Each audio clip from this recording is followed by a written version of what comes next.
El término liberalismo se usa comúnmente en todo el mundo, pero nadie está seguro de lo que significa. De hecho, algunas personas, algunos políticos descalifican el pensamiento liberal y lo llaman neoliberal. ¿Qué es, pues, el pensamiento liberal? ¿Qué es el neoliberalismo? ¿Por qué es importante todavía defender las viejas ideas de la libertad?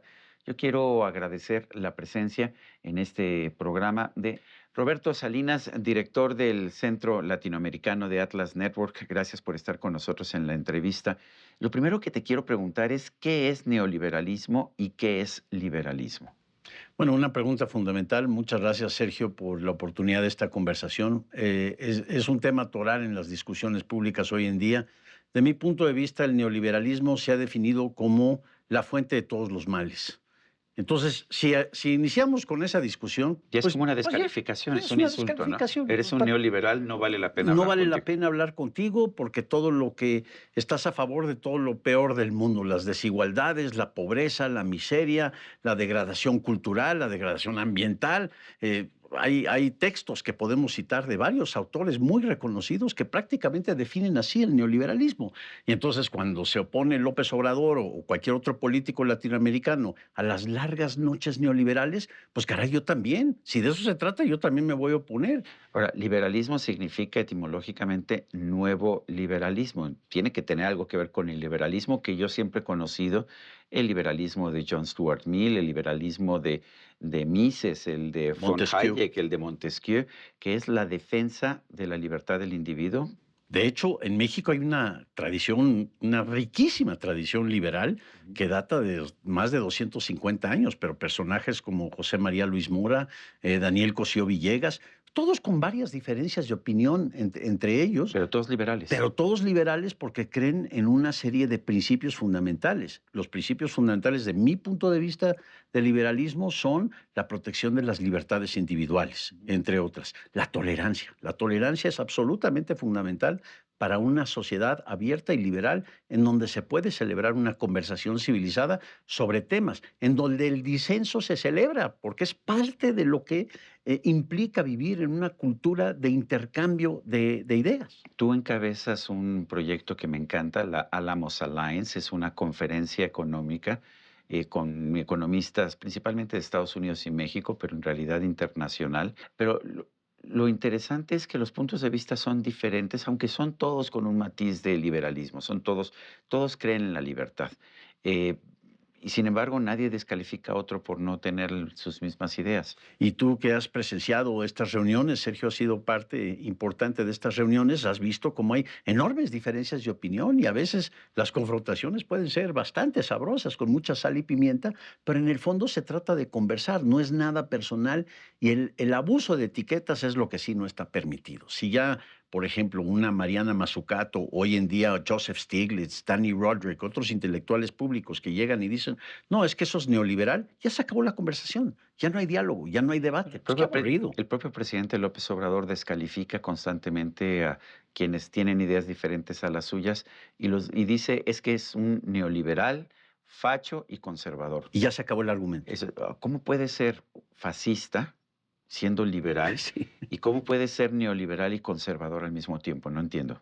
No, pues yo tampoco entiendo. Ahora, de hablando del neoliberalismo, se llegó a identificar la postura neoliberal. Hay una larga historia alrededor de esto en los 30, en donde el nuevo liberalismo supuestamente era el liberalismo más asociado con lo que entonces se llamó la economía social del mercado. Imagínate, era más social que el viejo liberalismo, pretendía ser más social, Más democristiano, ¿no? más democristiano. Ujú. Y sin embargo se degeneró en algo que, bueno, hoy estamos viendo con los debates. Pero en los 80s y en los 90s surgieron un grupo de tecnócratas, economistas fundamentalmente, de la Escuela de Chicago, de varias otras escuelas, en Chile, en otros países, aquí en México, que promulgaron reformas económicas. Ahora, si por ejemplo el neoliberalismo es bajar la inflación, pues quién está a favor de la alta inflación? O, por ejemplo, estas reformas abrieron el mercado, como ocurrió en México con el Tratado de Libre Comercio, Pero es lo que proponían los liberales del siglo XIX también Así contra es. los conservadores británicos que decían que no, que el mercado había que cerrarlo. Había que ser correcto. Y los mismos debates que tuvieron los Founding Fathers en los Estados Unidos, Ujú.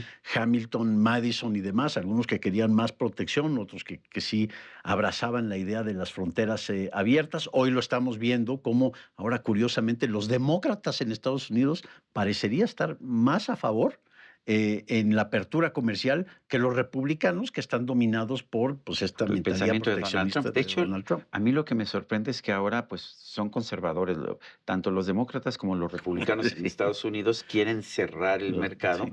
cuando tradicionalmente, por lo menos los republicanos de George Bush, de los padre e hijo, lo que decían es no, o Ronald Reagan, por ejemplo, lo que planteaba es no, hay que abrir el mercado, hay que comerciar, hay que eh, permitir la inversión extranjera. Y en cambio, ahora tanto Donald Trump como Joe Biden dicen, ah, no queremos comerciar con China, no queremos comerciar con Rusia, no queremos comerciar con nadie. Donald Trump va más allá, no quiere comerciar con México ni con sus aliados y Así quiere es. construir barreras por todos lados. Así es. E incluso Ronald Reagan hablaba de la inmigración, Ah, de él las era, puertas abiertas para la los Bush inmigración. también Y decían los Bush también. que la migración había favorecido el crecimiento económico de Estados Unidos. Entonces aquí ya estamos hablando, Sergio, de principios, ¿no? El libre comercio, la baja inflación, lo que puede ser la desregulación de mercados, donde ¿Eso podemos tener diferencias, eso es pero liberal o neoliberal?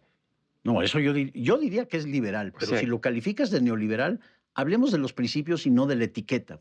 neoliberal es un insulto y liberal es una descripción. En términos de las etiquetas, sí, liberal es más bonito que neoliberal. Un amigo nuestro, que paz descanse, Manuel Ayao, Ah, jocosamente decía, guatemalteco, guatemalteco, fundador constructor de del de la Universidad Francisco Francisco Marroquín, Marroquín, fundador de la Marroquín, él tipazo. decía, pues caray, si me van a acusar de algo, pues no neo, porque ya estoy viejito, Claro. ¿no? Acusarme, entonces llámame paleoliberal. Bueno, entonces esquivaba muy bien el tema de las Bueno, etiquetas. yo siempre he dicho que a mi edad no puedo ser nada, entonces soy liberal, pues porque soy un viejo liberal. Sí, sin neos y sin palios y sin nada, o sea, y dentro del liberalismo puede haber grandes diferencias de opinión civilizadas, donde sí hay disenso, y hablemos, por ejemplo, un debate liberal es, ¿debe o no dolarizar Argentina? ¿Debemos o no llevar el Tratado de Libre Comercio al siguiente nivel para que incluya mercados de capital y el tema migratorio? ¿Debemos o no abrazar la idea de cielos abiertos? En ese aspecto, pues hay algunos ingredientes de la actual administración, de la Cuarta Transformación, pues que sí son liberales, ¿no? O debemos o no comerciar con un país que ha invadido a otro país, Por ejemplo, que podría ser que yo creo que la solución liberal siempre es tú comercia y punto, y ¿no? pum, así Sí, es. Porque en el fondo se trata de la libertad de elección. ¿De quién? De los consumidores, claro, de la gente común y de corriente, la, ¿no? del ciudadano de pie. ¿Qué dices tú cuando los políticos dicen, y hay varios libros que así lo dicen, es que el neoliberalismo lo único que ha traído es pobreza, desigualdad, miseria al mundo? ¿Es cierto eso? Pues yo respondería, pues depende de cómo definas el neoliberalismo. Yo creo que la baja inflación, si eso es algo neoliberal, pues no, al Ha contrario, beneficiado a los más ha pobres. beneficiado a los que menos tienen vaya, es un aspecto fundamental del surgimiento de las clases medias. Lo mismo con el comercio exterior. Si de etiqueta se va a hablar, bueno, pues está bien. Yo también entonces soy antineoliberal, ¿no? Pero mucho más interesante, mucho más productivo para el diálogo sería hablar de cuáles son los principios fundamentales de la tesis liberal, del punto de vista liberal, y si nos conviene o no, por ejemplo, hacer una desregulación profunda de la burocracia administrativa hoy en día que está asfixiando a las microempresas a un nivel en donde dedican 3/4 partes de su día a lidiar con burócratas, en vez de a comerciar y en vez de a producir. Durante muchas generaciones, los jóvenes eran los rebeldes, los jóvenes eran los que querían más libertad, que se oponían a las cortapisas de sus padres, que eran conservadores, exigían mayor libertad personal, mayor libertad económica. En qué fracasaron los liberales que hoy tenemos Ah, jóvenes que son, que no defienden la libertad y que exigen que les pongan cadenas? una excelente pregunta que incluso abordamos en la última reunión de Alamos Alliance. William Easterly, Ujú. un gran pensador en la materia de estos Fue temas, economista en jefe del World Bank, del World Bank y del Banco después se Mundial. rebeló contra el World Bank incluso se rebeló contra la tecnocracia, porque la idea de que el iluminado posee toda la verdad y nos va a obligar o nos va a enseñar a cómo ser libres y simplemente es aplicar la receta preconcebida de cómo debemos organizar la economía, pues dejas de lado justamente la defensa de la cultura de la libertad, que va mucho más allá que la variable económica. Recuerdo el libro de William Easterly, The White Man's Burden, que es así como la carga del hombre blanco, en lo que dice es que toda la ayuda que se le ha dado a los países pobres de países ricos se ha desperdiciado, ha generado desplazamientos de capital local y ha generado corrupción. No ha servido para Y, nada. y pobreza, Y y mayor, pobreza, y sin mayor duda. pobreza. Entonces, ha tenido un resultado opuesto. Tiene otro libro que se llama La tiranía de los expertos, que me encanta el término. Esta tiranía de los expertos se escondieron detrás de su élite, muy cómodos, los tecnócratas, diciendo, pues ya no me tengo que preocupar, y apliqué la fórmula preconcebida de cómo se debe organizar el modelo de mercado y no me dedico a defender las ideas de la libertad en todos los rincones de la cultura, que es tan necesario. Y yo creo que esa es la gran lección y por eso tantos jóvenes sienten esa antipatía con el pensamiento neoliberal o llámese el pensamiento liberal o llámese neoliberal que hoy vemos. Sin embargo, también vemos casos como Argentina, en donde el joven rebelde se está rebelando contra la casta que Así denuncia es, Milei. Javier Milei.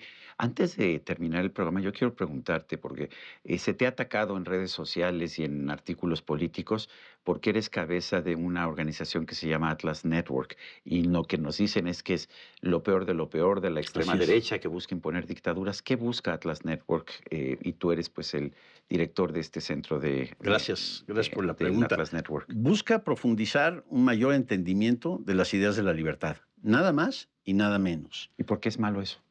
Pues no es malo, yo pienso que no es malo, pero se nos ataca de estas cosas y que estamos detrás de una gran conspiración de rebelarse contra los pueblos buenos y sabios en América Latina, y no es cierto. Y además es una organización comparativamente chica, es decir, es mucho más chica que Brookings Institution o Pero a que... ver, lo que dicen es que ustedes financian todos los gobiernos Mentira, golpistas y es de mentira. derecha Y del mundo. además esas pruebas sí las puedo poner sobre la mesa, porque es cosa de ir a atlasnetwork.org y ahí está hasta el último centavo que gana el CEO Brad Lips. Es decir, es más transparente no puede ser porque siendo una organización en Estados Unidos que depende de las deducciones fiscales, tienen que transparentar absolutamente todo su O sea, gasto. el presidente a nivel mundial es Brad Lips. Es Brad Lips, Sí, y exactamente. digo esto porque alguna vez me dijeron, es que tú eres el presidente de Atlas Network, y yo dije, la verdad es que no tengo ni idea. Yo pensé que era un señor que se llamaba Brad Lips. Sí, bueno, una vez pusieron al fundador Agustín Antonetti, un chico argentino que tiene 22 años, pero Atlas se fundó hace 42 años. Entonces hay que checar los datos, ¿no? Porque Sí. no hay otros datos. Aquí están los datos duros que son independientes de lo que pensamos o lo que queremos pensar.